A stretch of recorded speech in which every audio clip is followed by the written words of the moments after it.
Hello students, आज हम act 3 scene 1 को आगे करते हैं। तो गर्ल्स, बहुत ही इम्पॉर्टेंट सीन है क्योंकि इस सीन में हम देखते हैं कि जो बेसैनियो है, एक्ट 3 सीन 2 है गर्ल्स ये। तो इसमें हम देख रहे हैं कि जो बेसैनियो है वो अपनी कैस्केट्स की जो लॉटरी है उसको ट्राई करने के लिए वहाँ पर आता है। तो उसके ट्राई करने से पहले एक म्यूज़िक बजाया जाता है और उस म्यूज़िक में क्या है, song Tell me where is fancy bread, or in the heart or in the head, how begot, how nourished, reply, reply. It is engendered in the eyes, with gazing fed and fancy dies. In the cradle where it lies, let us all ring fancy's knell. I will begin it, ding dong bell. तो यहाँ पर जो song है, कई critics ये कहते हैं कि सॉन्ग से बेसैनियो को एक हिंट मिल जाता है कि उसको कौन सा कैस्केट चूज़ करना है, पर ऐसा कुछ क्लियर नहीं है। और जैसा पोर्शिया का कैरेक्टर है तो उससे हमें नहीं लगता कि ऐसा होगा।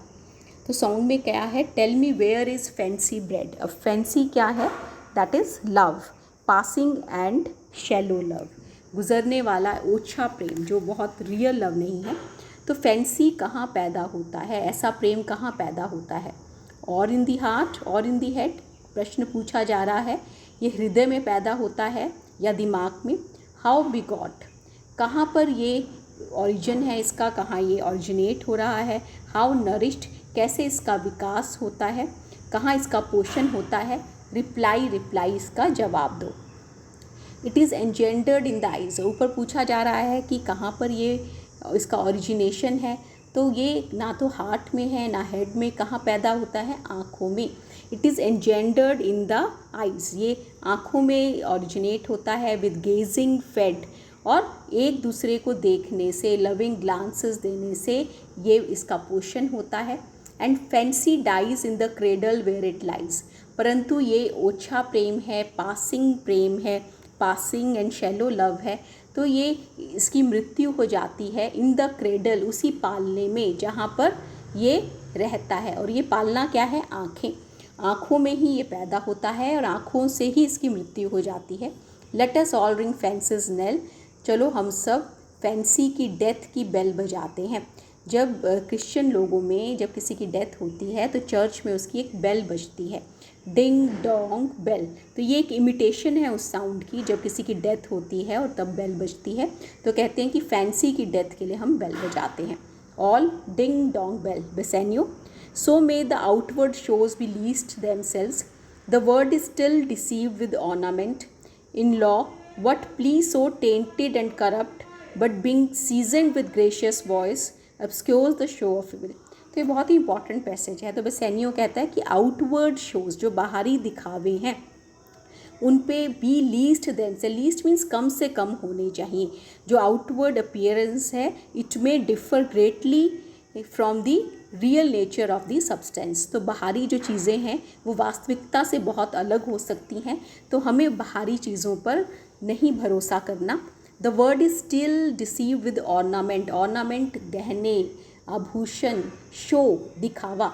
तो जो संसार है अब भी, स्टिल, अभी भी, ऑलवेज, हमेशा ही, डिसीव, धोखे में आ जाता है ऑर्नामेंटेशन से, दिखावे से। इन लॉ, कानून के क्षेत्र में, what please so tainted and corrupt, but being seasoned with a gracious voice, obscures the show of evil. तो लॉ, जो कानून है, उसमें कोई भी प्ली मीन्स केस, कोई भी केस जो निवेदन हम करते हैं, कोई भी केस करते हैं, बेशक वो कितना ही टेंटेड, टेंट का मतलब जिसके ऊपर कोई दाग हो, कितना ही दाग वाला, करप्ट, भ्रष्ट हो, but being seasoned with a gracious voice, gracious means सुंदर, एलोक्वेंट, जो सुनने में अच्छी है, परंतु अगर जो वकील है जो उस केस को प्रस्तुत करे बहुत ही सुंदर आवाज़ में, ऑब्सक्योर्स द शो ऑफ इविल, तो वो ऑब्सक्योर, छुपा लेता है, शो ऑफ इविल, बुराई का दिखावा। Bassanio reflects that dishonest case in law may be made to appear just by the eloquence of a clever lawyer. एक बहुत ही चालाक लॉयर कोई गलत केस भी हो जो कि भ्रष्ट हो, उसको भी अच्छा ढंग से प्रस्तुत करके उसकी बुराई को कम कर सकता है। सीजनिंग क्या होती है? जैसे तड़का लगाते हैं। तो केस तो आपका बहुत ही टेंटेड और करप्ट है, पर एक एलोक्वेंट और सुंदर आवाज़ से आपने उस बुराई को ख़त्म कर दिया, उसको सीजन कर दिया। इन रिलीजन, और ऐसा ही धर्म के क्षेत्र में भी होता है। What damned error, but some sober brow will bless it and approve it with a text hiding the grossness with fair ornament। और धर्म के क्षेत्र में भी डैम का मतलब जो नरक को ले जाए, एरर का मतलब गलती कोई बहुत बड़ा गलती जो कि आपको नरक की ओर ले जाए, कोई ऐसा बहुत बड़ा पाप। बट सम सोबर ब्राउ, पर कोई ऐसा व्यक्ति जो देखने में बहुत ही धार्मिक है, विल ब्लेस इट, वो उस काम को अगर आशीर्वाद दे दे, and approve it with the text, और उससे सहमत हो जाए, उसको अपनी सहमति दे दे टेक्स्ट से, बाइबल की कुछ पंक्तियों से, hiding the grossness with fair ornament, तो उस पाप की जो ग्रॉसनेस है, जो स्थूलता है, उसको वो छुपा सकता है सुंदर दिखावे के साथ। तो यहाँ पर क्या कह रहा है Bassanio? Similarly in religion it is possible for some wicked doctrine to appear fair and true if expounded by a serious priest and concluded by a text from the Bible। तो यहाँ पर क्या है कि बेशक आप कितना ही किसी ने कुछ पाप किया है, पर उसको हम अच्छा दिखा सकता है कोई भी पादरी, कोई भी प्रीस्ट, अगर वो अच्छा हो, सीरियस हो, और ये कहे, बहुत अच्छे ढंग से बात करे, और बाइबल की लाइनों को कोट करके उस बहुत ही बुरे जो सिन है उसको भी अच्छे दिखावे से छुपा सकता है। There is no vice so simple but assumes some mark of virtue on his outward parts। कोई भी ऐसा पाप नहीं है, इतना सिंपल कोई भी ऐसा पाप नहीं है जो कि गुणों की तरह नहीं नज़र आ सकता ऑन हिज आउटवर्ड पार्ट्स, बाहरी तौर पर। क्योंकि कोई भी ऐसा पाप नहीं है कि जो हम छुपा नहीं सकते बाहरी दिखावे से, ठीक है ना। There is no sin so plain and bold that it can not be made to appear virtue if its outward appearances change. कोई भी ऐसा पाप नहीं है जिसको अगर हम बाहरी दिखावे से ठीक कर लें, बाहरी दिखावा करें, तो वो पुण्य ना लगे। How many cowards whose hearts are all as false as stairs of sand wear yet upon their chins the beards of Hercules and frowning Mars, who inward searched have livers white as milk, and these assume but whalers' excrement to render them redoubted।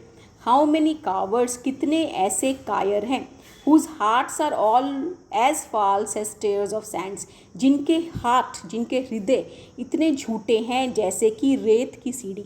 अगर रेत की कोई सीढ़ी हो तो आप उस पर चढ़ के कहीं नहीं जा सकते, वो बहुत ही अनट्रस्टवर्दी और अनरिलायबल है। तो ऐसे लोग जिनके हृदय उतने ही झूठे हैं जैसे कि रेत की सीढ़ी, where yet upon their chins the beard of Hercules, जो हरक्यूलिस है गॉड ऑफ स्ट्रेंथ, उस हरक्यूलिस जैसी जो दाढ़ी अपने चेहरे पे लगा लेते हैं ये दिखाने के लिए कि वो बहादुर हैं। एंड फ्राउनिंग मार्स, और जो मार्स है गॉड ऑफ वॉर, उसकी तरह भ्रिकुटी चढ़ाते हैं।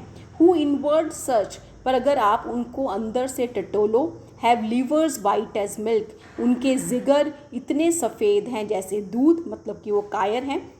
एंड दीज एज्यूम बट वेलर्स एक्सक्रीटमेंट, और ये लोग सिर्फ बाहरी जो वेलर है, जो वेलर मीन्स बहादुरी, जो बहादुरी है उसके एक्सक्रीमेंट होता है जो आपका वेस्ट प्रोडक्ट है। तो बहादुरी, जैसे बहादुर व्यक्ति हम सोचते हैं उसकी बड़ी बड़ी दाढ़ी होगी, मूछें होंगी बड़ी बड़ी, तो वो सिर्फ बाहरी दिखावा ही धारण करते हैं। टू रेंडर देम रीडाउटेड का मतलब रिस्पेक्टेड, जिससे कि लोग उनका रिस्पेक्ट करें, ठीक है ना। तो men who are cowards but wear beards like Hercules, the god of strength, and wear a frowning expression which might suit Mars, the god of war, but their livers, which was thought to be the seat of courage in Elizabethan time, are as white as milk। आगे देखो girls, look on beauty, अब सुंदरता को ही देखो। And you shall see it's purchased by weight, और तुम देखोगे उसको भी वेट से, पैसे से खरीदा जा सकता है।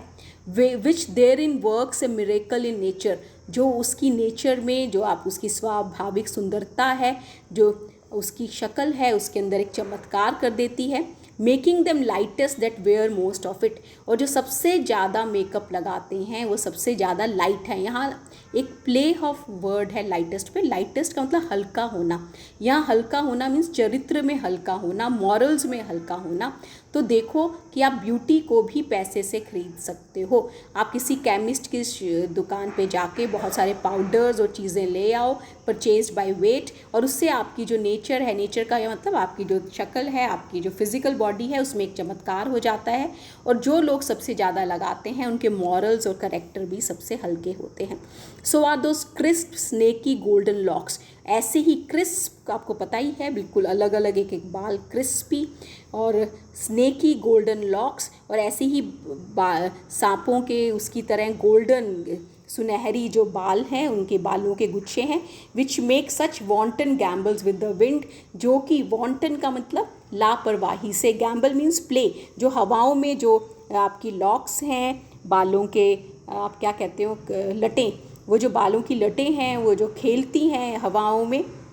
अपॉन सपोज्ड फेयरनेस, सपोज जिसको माना जाता है, फेयरनेस ब्यूटी, तो वो लोग जो बहुत सुंदर स्त्रियां, इनको सुंदर माना जाता है, और उनके गोल्डन वो जो लटें हैं जो कि सांपों की तरह उनके चेहरे पर हैं, और जो हवा चलती है तो उसके अंदर वो बिखर जाती हैं।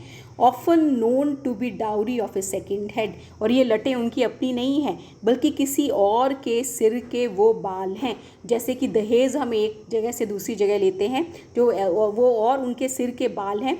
The skull that bred them in sepulchre, और जिस सिर पर वो बाल उगे थे वो स्पिल्करे अब दफन है, अब ज़मीन में दफन है।